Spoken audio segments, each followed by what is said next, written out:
adorable. I love you.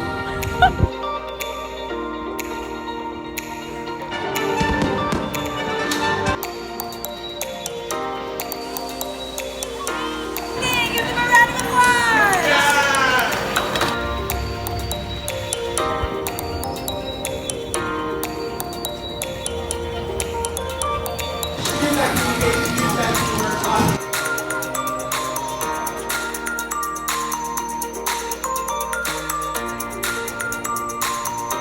Oh yeah, let's go have a fun day at Epcot. Can't believe we got on Soar.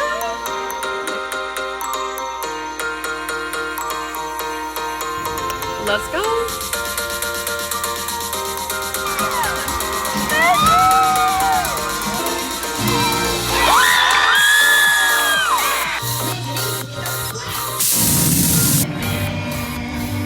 Okay, let's be real. Planning a Disney trip can feel absolutely impossible sometimes. Like, do I have to sell a kidney to meet Mickey? But I promise you, it can be done without sacrificing any of the magic and not breaking the bank either. With my tips, I'm gonna show you exactly how. I'm Audrey, and I've been to Disney hundreds of times, and one of my greatest joys in life is helping other people take their best Disney trip ever. Part of the best Disney trip ever is knowing that you have not gone over budget. So today, we're gonna be talking all things Disney budgeting, my very favorite classic tips for how to plan the best Disney vacation and make the most of your budget. Stick around to the end because I'll be planning a 2-person Disney weekend trip for about $2K. Let's get into the tips. So my first section of tips, I'm gonna be calling them mindset tips, or they're more emotional tips. Before you plan anything, you need to determine a budget. Now, if you get into your planning process and you realize that your budget is just not big enough to accommodate the trip that you want to take, say there's certain non-negotiables, like we have to stay on property versus staying in an offsite hotel to save a little bit of money. If you really, really want to stay in the Magic and your budget doesn't accommodate it, maybe we need to wait a couple of months or even wait a year to save up enough to have that perfect vacation, because otherwise it might not be worth it for you to go at all, and you might just be lighting that money on fire in terms of the flight and all of the traveling to get there and not have the perfect vacation for you and for your family. My other tip and mindset is to be realistic and make sure that you're planning early. The best prices are usually the earliest prices. My last tip and mindset is, do you want to save money or do you want to save time? There are some things that you purchase and it just gives you a couple extra hours in the park. One of those things being a Lightning Lane multi-pass. For example, are you willing to pay a little bit extra and have a little bit extra time in the park because you're not waiting in so many lines? Or are you trying to have the cheapest trip ever, absolutely no extras, no add-ons, and you're okay spending a little bit extra time? Another example of money versus time is, are you going to fly versus are you going to drive? If you choose to drive, you may add on several days at the beginning and the end of your trip and have to take a little bit extra time off work. It just depends on your specific situation. If you're an hourly person and you don't get PTO, I would recommend flying, even though it's a little bit more expensive because you won't have to take as much time off work to do the drive, depending on how far away you are. So definitely weigh out those opportunity costs and see what's more important to you, convenience or saving a little bit of extra money.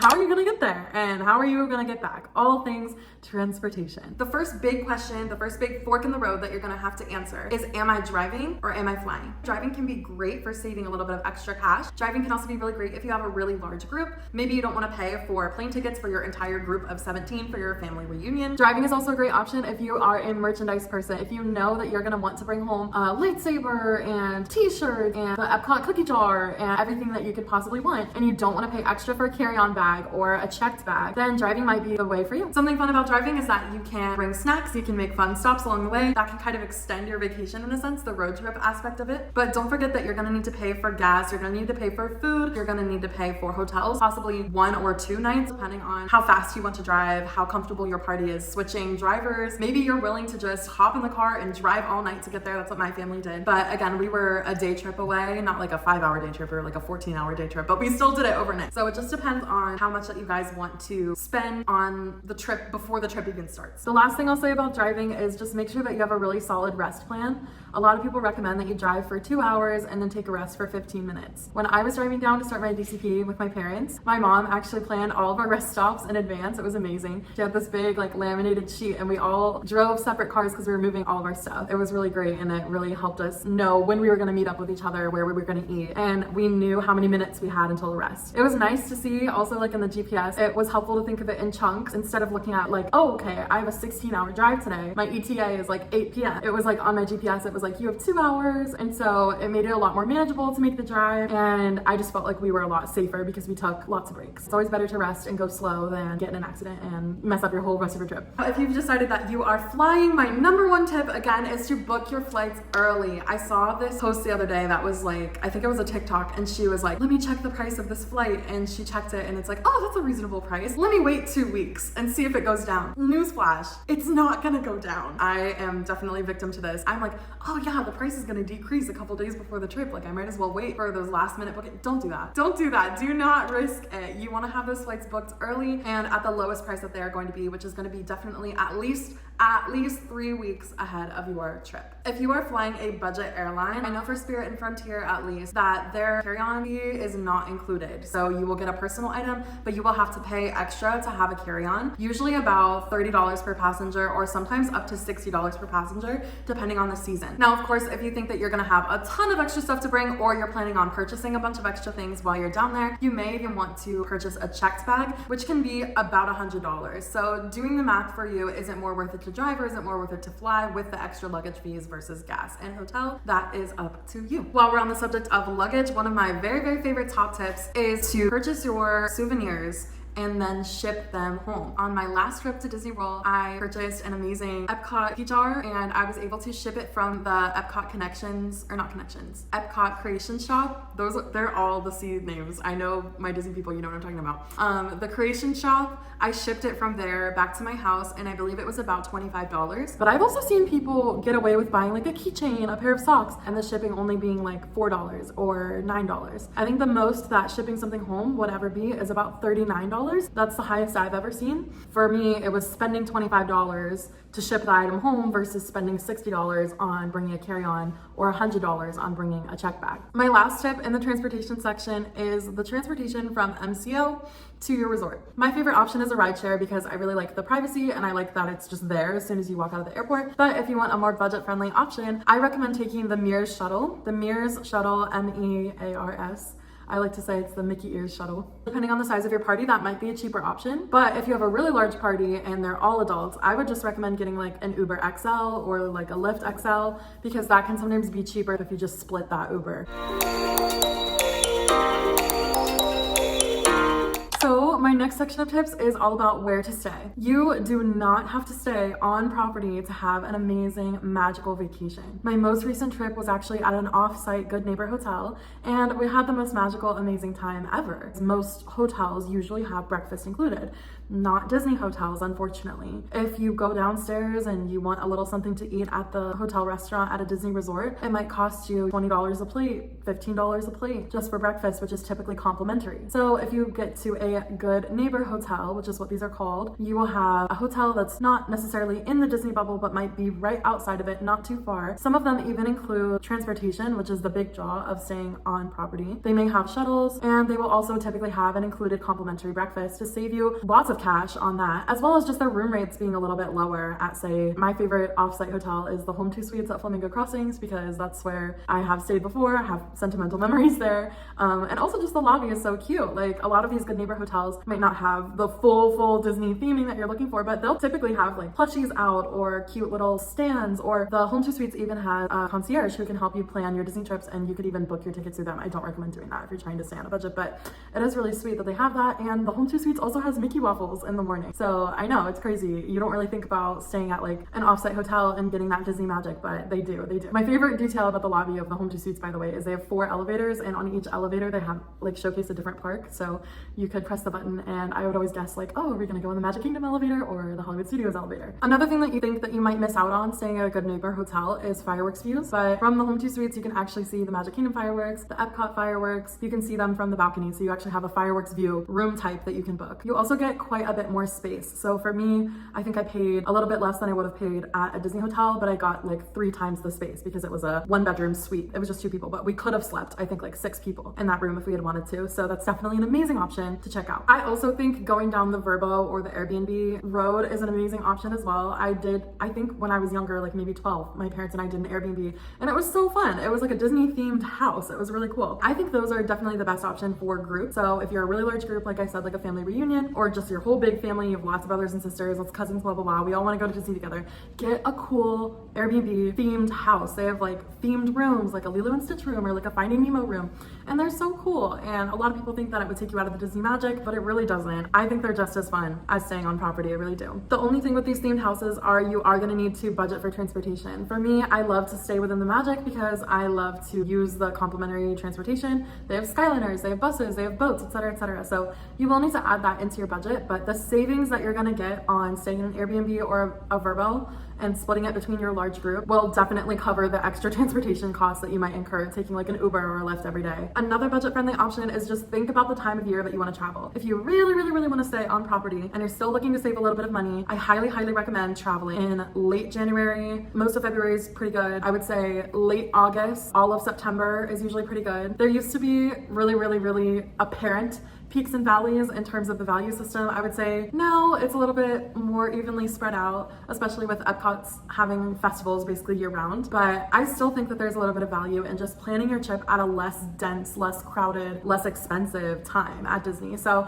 if you want a lower room rate, I recommend definitely book in September, book in February. Those are going to be the best times of year because those are the times when the kids are still in school. The worst time of year to book, I would say, is probably spring break, Christmas, and usually I would say the summer, but usually in the summer they have a room deal, which is another amazing tip. Look for room deals, look for special offers. They will have them right up there as you're trying to book your rooms. Right now this summer they're running like a 30% off deal, so definitely check those out. And if you need help, definitely go through a travel agent. A lot of travel agents, you don't even have to pay them a fee up front. You just ask them for help and they will help you, so it's amazing. Another tip for someone who's looking to stay at a luxury deluxe hotel and is looking for that luxe experience, I recommend David's DVC rental. They have a section on their website that is pre-booked trips. That's going to be probably the cheapest that you're ever going to find, is if you go on their pre-booked trips section and you just select a trip for the days that you want. It's like someone else already booked it, but they're not going to be able to go or something. That's going to be like the cheapest. And then also just the rest of David's DVC rental website. They're so helpful. They're so responsive. It's wonderful. It will help you save so much money on staying at places like Animal Kingdom Lodge, Grand Floridian, the Riviera, etc., etc. So if you're looking for that at a moderate price, I highly recommend David's DVC rental.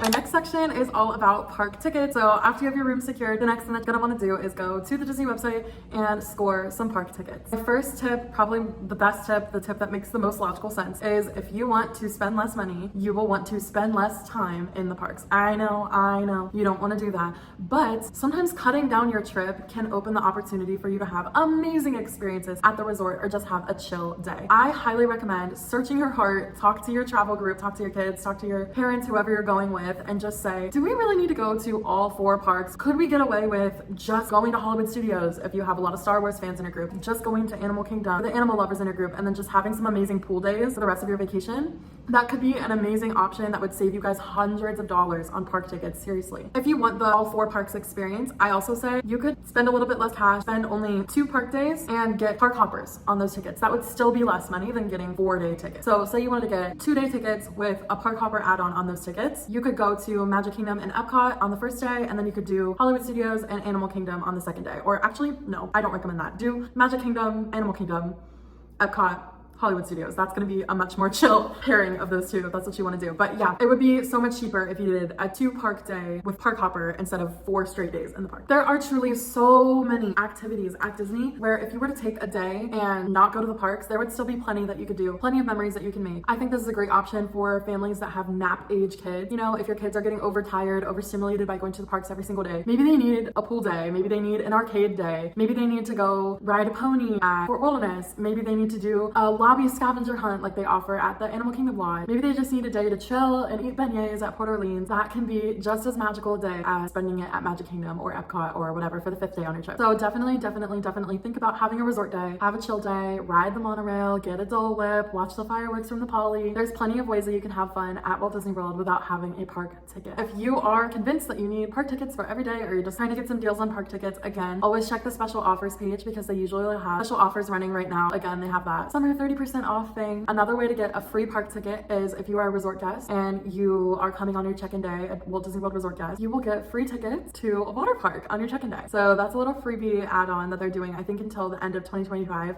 I really hope that they continue to do it because it's an amazing, amazing deal. My last ticket tip is if you are doing a multi-day park ticket, so say you're getting a 4-day park ticket, they have a window of times when those park tickets can be used. They do not have to be used consecutively, and you don't have to use them on the first day of the window. So always book your tickets on the cheapest window, because the first day of the times of the days that you select is going to be the price that they apply to all of the tickets in the package. So say you wanted to go to Disney on a Friday, a Saturday, and a Sunday, and you're buying a 3-day ticket, but the cheapest ticket of that week starts on the Tuesday before. You could still purchase them starting on the Tuesday and just use them within the window on the Friday, Saturday, Sunday, and they would be locked in at the Tuesday price, which is probably cheaper than a weekend day price. Does that make sense? Let me know if you want to see that in another video. I could explain it a little bit clearer and more deeply, but if you go to the Disney World website, you'll see what I mean. There's a little blue window. Select the cheapest day, because then that will apply to all of the tickets in your week-long spread, and you'll get the cheapest price for all of those tickets. And lastly, there are some evergreen discounts. So there's usually a military discount, and there's usually always a Florida resident discount, and those are pretty much always going to be there no matter the time of year. If you're part of one of those affinity groups, check those discounts out.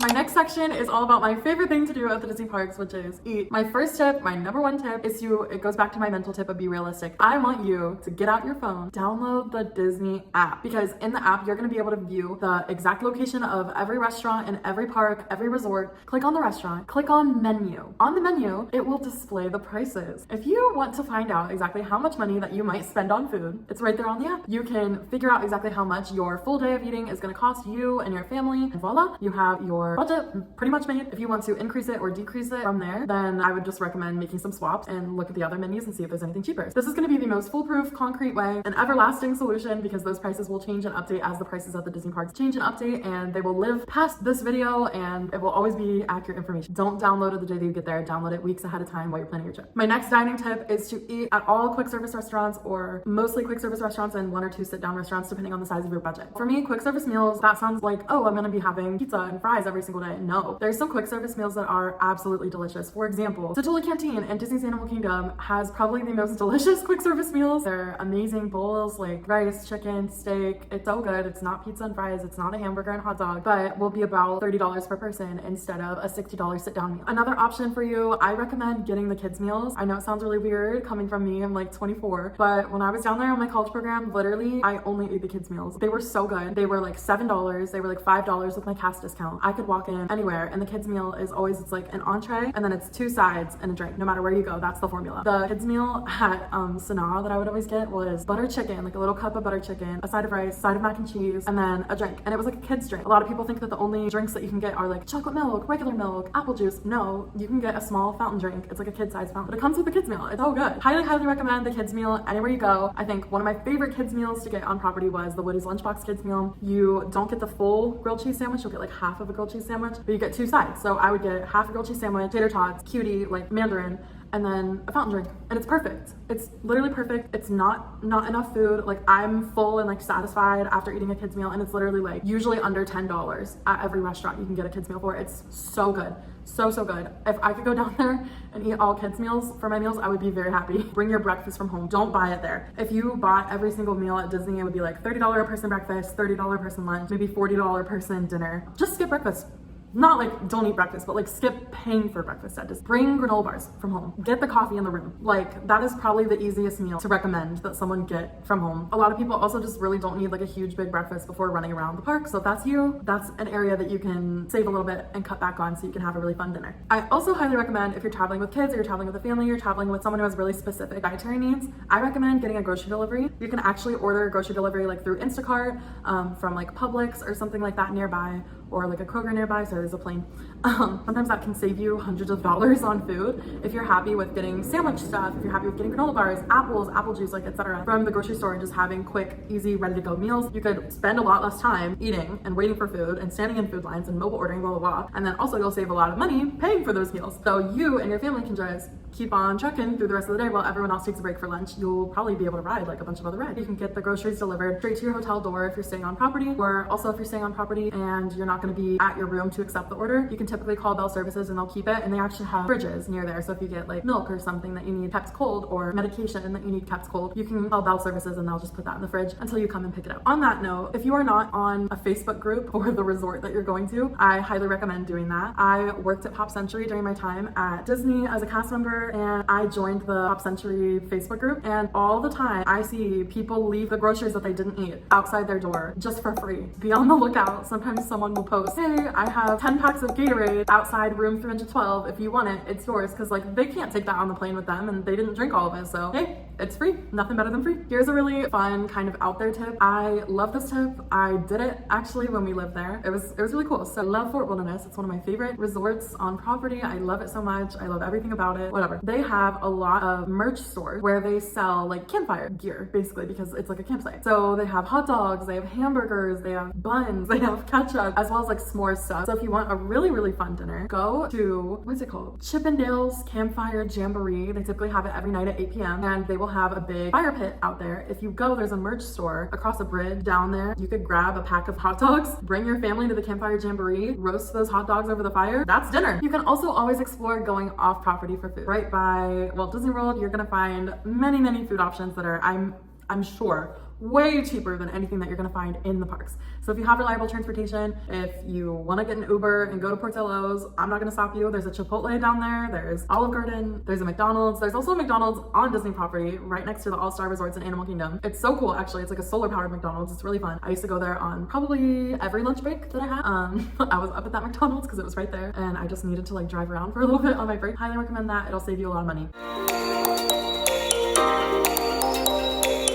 Merchandise. I'm not really a merchandise girly. I don't have too many souvenirs from my time at the park, so my biggest tip is probably just don't buy souvenirs. But if you want some merchandise, then I highly recommend these tips. You can definitely take the magic home with you. It just depends on how smart you are about your shopping. So my best tip, probably my oldest tip, I'm sure if you're in the Disney sphere, you've probably heard this tip, but if you have a Target Red Card or if you are a Sam's Club member, before you go on your Disney trip, buy a Disney gift card with that 5% discount on everything in store, because then guess what? It's a 5% discount on everything that you buy at Disney World. That's free money. If you buy a $100 gift card at a 5% discount, you do the math, you just made some extra dollars for free. And you have a built-in budgeting device, so you're never gonna go above the allowance on a gift card. Another tip that I recommend is to shop online at shopdisney.com before you go on your trip. Browse the merchandise that they have available. Sometimes they don't have everything available on Shop Disney. They usually have quite a decent selection. Look through Shop Disney, see if there's anything that you want pre-window shop before you get there, because once you get there, it's gonna be do or die. There's no time for window shopping. If you see something you like, you kind of have to grab it. That's the golden rule of Disney merchandise, because you know the second that you don't grab it, and you're like, oh, I'll just get it tomorrow, then you forget, and then you get home, and then you're like, oh, I never got that thing I wanted, and then you're sad. I don't want that for you. I want you to have an amazing trip and have no regrets, so definitely do some window shopping before you get there. This is my tip for people that have kids who are gonna want to impulse buy things when they get there. You can buy them souvenirs before you get there. You can buy them cheaper souvenirs that you know that they will want. And then when you're in a store and your child is saying, oh, can I please have this? Mommy, please, can I have this? You can say, look at this, it's a Woody doll. And your favorite thing is Woody. Wow, this is so amazing. It's so crazy that I just had this. And it was like $5 and you got it on Amazon before you got there. It's amazing. It's wonderful. You don't have to pay $35 for a random plushie that they're probably never gonna play with again. You got them something that you know that they will love. And it was a fun surprise because you hit it before that moment. My last tip about getting souvenirs for cheap is free souvenirs. Going to Disney at all, you are going to have some really fun take homes that are free. Some of my favorite free items to take home from a Disney trip are celebration buttons. Believe it or not, even if you're not staying on Disney property, you can still get a button from guest relations or concierge at a resort or Disney Springs. I think celebration buttons are so cute. You can get them personalized if you go to the Christmas shop at Disney Springs or the Christmas shop in Magic Kingdom. You can get someone to draw on it like they do on their ornaments and just say, I'm celebrating, or happy birthday, put the age, or happy anniversary and put the names or the year. So I think that's a really fun personalized souvenir that you can take home. Another really cool free souvenir that you can grab is at Animal Kingdom. If you take the drawing class at Rafiki's Planet Watch, you can draw an animal. It's usually an animal, and then perfect, you have a souvenir, and I think it even says Disney's Animal Kingdom in the corner. Also, if you make a donation, I guess this isn't necessarily free, but if you're in Animal Kingdom and you make a donation to the Disney Conservation Fund, they will usually give you a sticker or a button for free for making your donation. At Epcot, one of my favorite take homes is the Kid Cot station. So they have these really fun sticker boards and you can fill them out for free. It's amazing. amazing and a really fun memory. You can also get free ride photos. Typically, you will have to pay Memory Maker for your ride photos, but you can just take a picture of the screen. They'll usually have your ride photo out for you after the ride. It'll have a watermark on it, but I think they're still postable. If you don't want to spend like the hundreds of dollars on Memory Maker, you can just go out and take a picture of your ride photo. And lastly, I think a lot of people think that you need to pay PhotoPass to take photos on your personal phone. You do not. You don't have to buy Memory Maker. You can just ask them kindly, very kindly, ask the cast member if they would take a photo of you on your personal phone or your personal camera, and they're usually very happy to do so unless it's like super busy. Those are all of my favorite tips for budgeting for your Disney World vacation. Obviously, I have a lot more that I didn't get to touch on in this video. I would say these are like the golden basic tips I feel like everyone knows about, but I still think that they're worth rounding up and talking about in one big video. So if you enjoyed it, please give me a like. Thank you all for watching so much, and now let's get into our challenge. So my challenge was, could I plan a Disney trip and visit most of the parks, have a fun weekend for a couple for under $2,500? Let's see if I did it. I'm going to be showing you and walking you through a Disney vacation that I planned for a couple for about a weekend trip, and they're gonna visit 3 parks. I did it in about $2,400, and I didn't skip out on everything. I would say